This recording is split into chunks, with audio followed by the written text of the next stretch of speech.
सरदारपुर में हरियाली एवं सोमती अमावस्या पर मां अंबिका झुमका मंदिर पर लगा भक्तों का मेला। आज हम आपको एक ऐसी अति प्राचीन एवं प्राकृतिक सौंदर्य से भरपूर शांत वातावरण में स्थित मां अंबिका झुमका मंदिर के बारे में बता रहे हैं, जहां पर भगवान श्री कृष्ण की लीला का भी स्थान है। द्वापर युग में इस स्थान का नाम कुंदनपुर था, जो आज अमझेरा के नाम से जाना जाता है। यहाँ के राजा भीष्म की अत्यंत रूपवती एवं गुणवती रुक्मणी नामक पुत्री थी, जो मन ही मन श्री कृष्ण को अपने आराध्य पति के रूप में वर्ण कर चुकी थी। किंतु रुक्मणी के भाई ने चंदेरी के राजा शिशुपाल के साथ विवाह तय कर दिया था।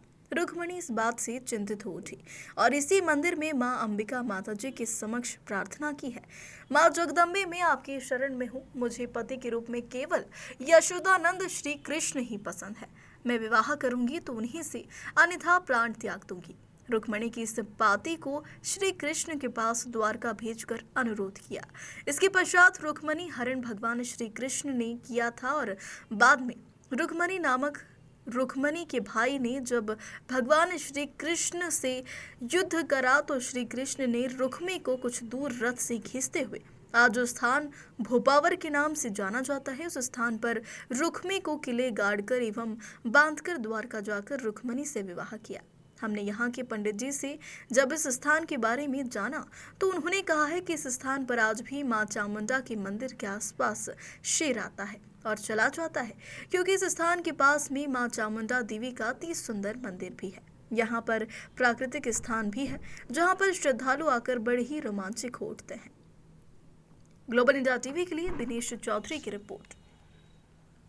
ग्लोबल इंडिया टीवी से दिनेश चौधरी। आज आपको एक बहुत ही अविश्वसनीय और पौराणिक कथाओं के साथ जुड़ी हुई द्वापर युग के भगवान श्री कृष्ण के द्वारा जो लीलाएँ हुई थी उसी का एक हिस्सा अमझेरा है, जिसमें आज हम पंडित जी से आपको रूबरू और कथा के बारे में, जो पौराणिक कथा है उसके बारे में जानेंगे। ये जो अवतार थे और रुक्मणी लक्ष्मी अवतार थी, उनका पृथ्वी पर मिलन निश्चित था। बाकी उनके भाई रुक्मी ने गढ़चंदेरी के राजा शिशुपाल से उनका विवाह तय कर दिया था और वो मन ही मन श्री कृष्ण को आराध्य कर चुकी थी।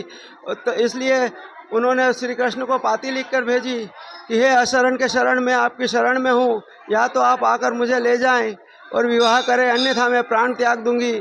उस पाती के अनुसार भगवान श्री कृष्ण यहाँ पे पधारे थे और उनके भाई वगैरह भी उनको कुलदेवी की पूजन करने के लिए यहाँ पे लेके आए। सभी शिशुपाल बारात लेके आ चुके थे और वो भी उनके साथ में थे। इस साइड जो कुंड के उस साइड में वो लोग खड़े हुए थे और उनके बीच से निकलकर रुक्मणी जी ये अंबिका मंदिर में यहाँ पे आई और उनकी गौरी की पूजन की, अम्बे गौरी की, और पूजन करने के बाद आधी परिक्रमा की। आधी परिक्रमा में रथ खड़ा था, उन्होंने जो है रथ में बैठी और श्री कृष्ण भगवान से रथ की रस्सी अपने हाथ में ली और इनको ये दर्शाया कि श्री कृष्ण ने मेरा हरण नहीं किया है, बल्कि मैंने श्री कृष्ण का वरण किया है। मतलब मैंने आत्मसात किया है उनको, क्योंकि नारायण और लक्ष्मी का मिलन जो है निश्चित ही था। और दूसरा ये था कि यदि श्री कृष्ण, इधर सामने पहाड़ था और उस साइड में जो रास्ता था उधर ये लोग रोक के खड़े हुए थे। यदि अगर श्री कृष्ण भगवान उस साइड से निकालते तो लक्ष्मी का जाना उनके साथ निश्चित था, रुक्मणी का जाना उनके साथ निश्चित था। बाकी यदि इधर से रथ निकालते तो जितने भी खड़े हुए थे ये सब उनका मारे जाते, विध्वंस हो जाता। इसलिए रुक्मणी ने दो कारणों से रस्सी हाथ में ली और सीधे जो है पहाड़ चढ़ा दिया। तो पहाड़ के ऊपर जो दो निशान बने हुए हैं वो रथ के कटाव के, वो श्री कृष्ण भगवान के रथ से कटे हुए हैं।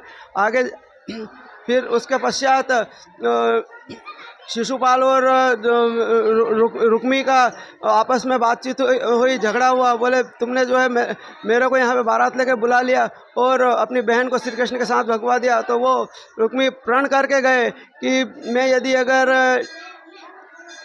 रुक्मणी को लेकर नहीं आया तो मैं वापस कुंदनपुर नहीं आऊँगा। इस प्रकार से वो प्रण करके गए। तो उनको भोजकट वन में रोका। भोजकट वन में रोकते ही वहाँ पे श्री कृष्ण भगवान उनको मारने को उद्यत हुए।